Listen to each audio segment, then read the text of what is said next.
You ever get that feeling that the official story just isn't the whole story? That maybe behind the history we learn in school and the science we're told is settled, there are other truths, other possibilities that have been, kind of pushed aside, dismissed, or maybe even buried on purpose? Well, today, that's exactly what we're digging into. And this quote from Willie Johns, it really sets the stage for what we're doing here. This isn't about pointing fingers or placing blame. It's about enlightenment. It's about trying to see our world and our past through a totally different lens and, maybe challenging what we thought we knew. So let's start right here in the United States, because the very ground we walk on holds stories that have been silenced for generations. Underneath this nation, you've got the bones, the villages, the sacred items of the people who were here first, and it feels like they are just crying out to be heard. And look at this. The contrast is just so stark, right? On one side, you have the story most of us learned: brave pioneers, discovering a new world, settling free land.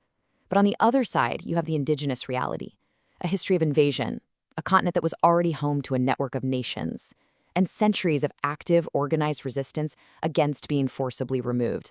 It's the exact same history, just told from two completely different points of view. Okay, so this whole idea of challenging the official story, it goes way, way beyond just the last few hundred years. We're about to journey much deeper into the past to question the established timelines of human history in the Americas itself. I mean, that whole idea of a virgin wilderness just waiting for Europeans, it's a complete myth. The Americas were home to these massive, incredibly complex societies. You had Cahokia, a sprawling city right near modern-day St. Louis. The Aztecs built these huge urban centers with mind-blowing agriculture. And the Mayan calendar, it was actually more accurate than the one we use today. This was a continent buzzing with civilization, all connected by vast trade networks for thousands of years. It's an incredible picture, for sure. But what if even that story isn't the full picture? What if there are chapters of human history here that are so ancient they've been almost totally wiped out? Not by time, but by simple disbelief.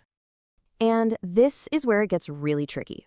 Archaeologists find sites that suggest people were here tens of thousands of years earlier than the official story allows. But what happens? Often the evidence is just dismissed right away. Not because there's proof it's wrong, but just because, well, it doesn't fit the theory. It's like the accepted story is a fortress, and it's defending itself against any inconvenient new facts. Now, this pattern of pushing aside inconvenient ideas, it doesn't just happen with ancient history.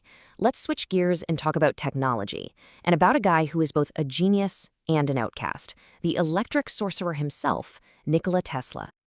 We've all heard about the rivalry between Edison and Tesla, right? But the war of currents was so much more than just business. It was literally a battle for the future. Edison's DC power was super limited. You needed a power station on every other street corner. But Tesla's AC? It was revolutionary. It could send power efficiently across huge distances, which totally threatened the whole economic model that powerful financiers had already invested in.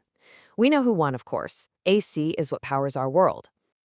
And to really get his genius, just look at the Tesla coil. It's this beautiful, elegant dance of transformers, capacitors, and the magic of resonance. He figured out how to create these insanely high voltages. The guy wasn't just building gadgets, he was tapping into the fundamental forces of the universe. But see, Tesla's vision went so much further than just AC power. He was dreaming of a world with wireless energy for everybody. He thought he was picking up signals from other planets. He talked about harnessing free energy. And these ideas, these were the very things that turned him from a celebrated hero into a marginalized weirdo, because they threatened to turn the entire system of power and profit completely upside down. And yet, this quote just hits so hard, doesn't it?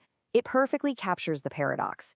His most world-changing ideas got buried, but his other work became the absolute foundation of our modern world. It's like we're all living in the house that Tesla built, but we were never shown all the blueprints. Okay, so from silenced histories to suppressed tech, there's a pattern emerging, isn't there? It's all about who controls the information.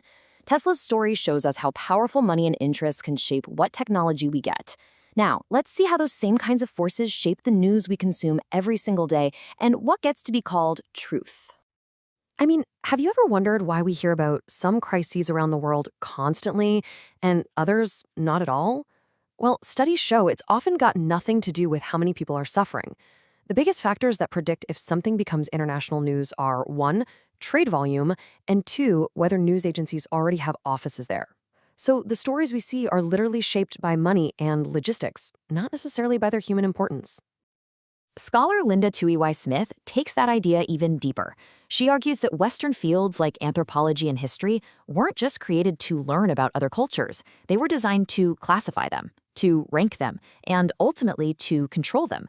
Knowledge itself became a tool of empire, a way of coding people into a system that made colonialism seem natural, the very system that gave us those founding myths we started with. And believe me, this fight over what's true and what's not is still happening, just in, well, much weirder forms. I mean, look at this meme. It's claiming that wisdom teeth are some kind of spiritual antenna. Now, the science on that is, well, it's not there, but it's a perfect example of this very modern impulse to look for hidden knowledge and to automatically distrust the official story, whether it's coming from a university or a dentist office. So, where do we go from here? All these different threads, the lost histories, the suppressed inventions, the controlled narratives, they all lead back to one fundamental struggle: the fight over who gets the right to create knowledge and who gets to write history. For a lot of people, the answer is this movement to decolonize knowledge. And this isn't about just, adding a few missing names to the old textbooks. It's about tearing down those old systems of classification. It's about reclaiming ways of knowing that were forced underground, trying to put back together a world that was shattered, and rewriting, and notice the spelling, rewriting, your own place in history on your own terms. When you boil it all down, it really comes down to this powerful, simple demand: the right to define yourself, the right to speak for yourself, the right to tell your own story. That's the heart of every hidden history and every piece of forbidden knowledge we've talked about today. So, from the myths that nations are built on, to the future of our energy, to the very nature of truth itself in this crazy digital world, the stories we tell ourselves matter. They matter a whole lot. The real challenge from all these hidden histories isn't just to learn what was lost. It's to think, really critically, about who's telling the story right now. And to ask yourself, who are you going to trust to write the next chapter?